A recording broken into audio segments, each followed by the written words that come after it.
जय माता दी। बड़ों को मेरा चरण स्पर्श और छोटों को मेरा प्यार। मैं ज्योतिष आचार्य प्रियंका भारद्वाज स्वागत करती हूँ आप सभी का अपने इस यूट्यूब चैनल पर और आशा करती हूँ कि आप सभी लोग स्वस्थ होंगे और मस्त होंगे।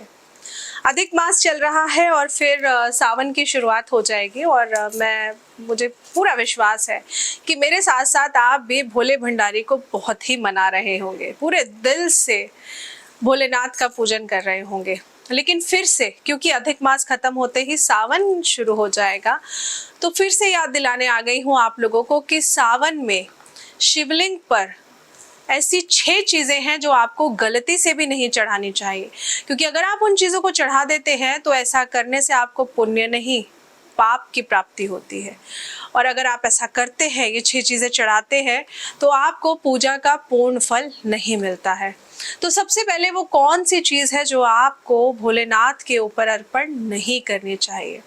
सबसे पहली चीज है, डायरी और पेन लेकर बैठिए, फिर नोट करिए, गलती मत करिएगा। भोले भंडारी वैसे तो एक छोटे से 1 लोटा जल में ही प्रसन्न हो जाते हैं, लेकिन ऐसा कुछ मत करिएगा कि प्रसन्न होने की बजाय आपसे वो रुष्ट हो जाए, नाराज हो जाए। तो सबसे पहली चीज है तुलसी दल। पौराणिक मान्यता के अनुसार भगवान शिव ने तुलसी के पति असुर जालंधर का वध किया था, तो इसीलिए माता तुलसी ने स्वयं भगवान शिव को अपने अलौकिक और दैवीय गुणों वाले पत्तों से वंचित कर दिया था। यही वजह है कि शिवजी की पूजा में तुलसी दल का प्रयोग नहीं किया जाता है। अच्छा, मैं जो ये चीजें आपको बताऊंगी ना कि कौन कौन सी वो चीजें हैं जो आपको भोलेनाथ पे नहीं चढ़ानी है, तो मैं आपको ना वजह भी बताऊंगी कि ऐसी क्या वजह है जिस वजह से आपको वो चीजें नहीं चढ़ानी है।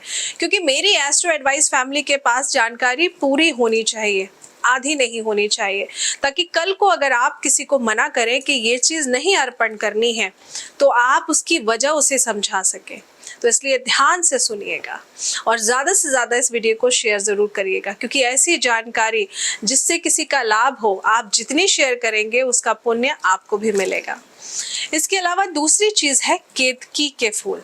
जी हाँ, केतकी के फूल होते तो बहुत सुंदर है, लेकिन शिव पुराण के अनुसार ब्रह्मा जी के एक झूठ में केतकी के फूल ने उनका साथ दिया था, जिससे रुष्ट होकर शिवजी ने केतकी के फूल को श्राप दिया और कहा कि मेरी पूजा में कभी भी केतकी के फूलों को अर्पित नहीं किया जाएगा। देखा, और इसी श्राप के बाद से शिव पूजा में केतकी के फूल अर्पित नहीं किए जाते हैं। तो अब बताइए, जब खुद भगवान भोलेनाथ ने, भोले भंडारी ने केतकी के फूलों को एक गलती की वजह से श्राप दे दिया, तो आप जो इतने प्यार से भोलेनाथ के लिए पूजा की थाली सुबह सुबह बनाकर मंदिर तक लेकर जाते हैं, उस थाली में जो इतनी सारी चीजें आपने रखी है, इतनी सारी वस्तुएं रखी है जिससे आप भोलेनाथ को प्रसन्न करना चाहते हैं, तो गलती से भी वो वस्तु मत रखिएगा जो उनकी अप्रसन्नता का कारण बन जाए, क्योंकि आपको श्राप नहीं, आपको भोलेनाथ का आशीर्वाद लेना है। अब तीसरी कौन सी चीज है जो आपको भोलेनाथ पर नहीं चढ़ानी चाहिए? तो वो तीसरी चीज है हल्दी। जी हाँ, शिव पूजा में कभी भी हल्दी का इस्तेमाल नहीं होता है। जानते हैं क्यों? क्योंकि हल्दी को स्त्री से संबंधित माना गया है और शिवलिंग पुरुष तत्व का, मैं अगर बोलूं तो पुरुष तत्व का प्रतीक है, इसलिए शिवलिंग पर हल्दी नहीं चढ़ानी चाहिए। ऐसे में शिवजी की पूजा में हल्दी का उपयोग करने से पूजा का फल आपको पूर्णतः नहीं मिलता है।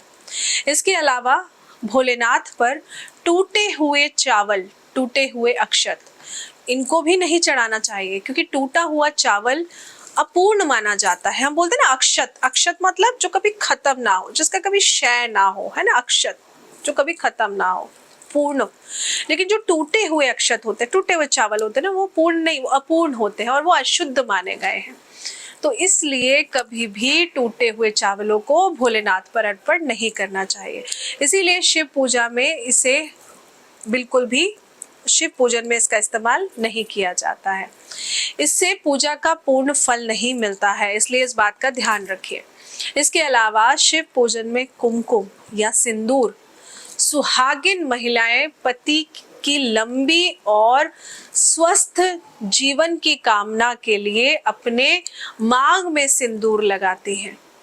पूजा में भी कुमकुम या सिंदूर का इस्तेमाल बहुत ही पुण्यदायी माना जाता है, लेकिन शिवजी की पूजा में कुमकुम या सिंदूर नहीं चढ़ाना चाहिए, क्योंकि शिव विनाशक कहे जाते हैं। शिव को विनाशक भी बोला जाता है और उनकी पूजा में इन चीज़ों का इस्तेमाल अशुभ माना जाता है। इसलिए शिव पूजन में आपको गलती से भी रोली, कुमकुम, सिंदूर इनका इस्तेमाल नहीं करना चाहिए। अब इसके अलावा वो एक खास चीज़ जिसको मैंने देखा कि कुछ लोग उसका इस्तेमाल कर कर वीडियोस बना कर दिखा रहे हैं कि हम ऐसा कर रहे हैं और शिवजी की पूर्णता प्राप्ति होगी, जो कि बहुत गलत है। शिवजी पर शंख जल भी कभी नहीं चढ़ाना चाहिए। एक बहुत ही प्यारी सी पौराणिक कथा के अनुसार दैत्य शंखचूड़ के अत्याचारों से देवता बहुत परेशान हो गए थे, तो महादेव ने उसका वध कर दिया था, जिसके बाद उसका जो शरीर था, शरीर जब भस्म हो गया था, तो उस भस्म से शंख की उत्पत्ति हुई थी। तो शिवजी ने शंखचूड़ का वध किया, इसीलिए कभी भी शंख से शिवजी को जल अर्पित नहीं किया जाता है। और ये देखकर बहुत ही दुख होता है कि हमारे हिंदू धर्म को, हमारी संस्कृति को सिर्फ YouTube पर वीडियोस के व्यूज आ जाएं, लोग ज्यादा से ज्यादा जुड़े, कुछ भी ऊट पटांग बोला जा रहा है। लेकिन मेरी एस्ट्रो एडवाइस फैमिली से हाथ जोड़कर निवेदन और विनती है कि आप ऐसी गलती बिल्कुल मत करिए, क्योंकि आप पहले से ही इतने व्यस्त हैं और अपने व्यस्त समय में से जो आप समय भगवान के लिए निकाल रहे हैं, जिसका पुण्य आपको मिलना चाहिए, तो ऐसी गलती मत करिए कि पुण्य की बजाय आप पाप के भोगी बन जाएं। तो ये कुछ चीज़ें थी जिनका आप ध्यान ज़रूर रखिएगा कि सावन में गलती से भी भोलेनाथ के ऊपर ये चीज़ें आप बिल्कुल भी अर्पण मत करिएगा, और क्यों नहीं करनी वो भी मैंने आपको बता दिया है। तो आशा करती हूँ कि आपको जानकारी अच्छी लगी होगी। जानकारी अच्छी लगी हो तो वीडियो को लाइक ज़रूर करिएगा, चैनल को सब्सक्राइब करना बिल्कुल मत भूलिएगा, और साथ ही में वीडियो को ज़्यादा से ज़्यादा शेयर करिएगा। जय माता दी।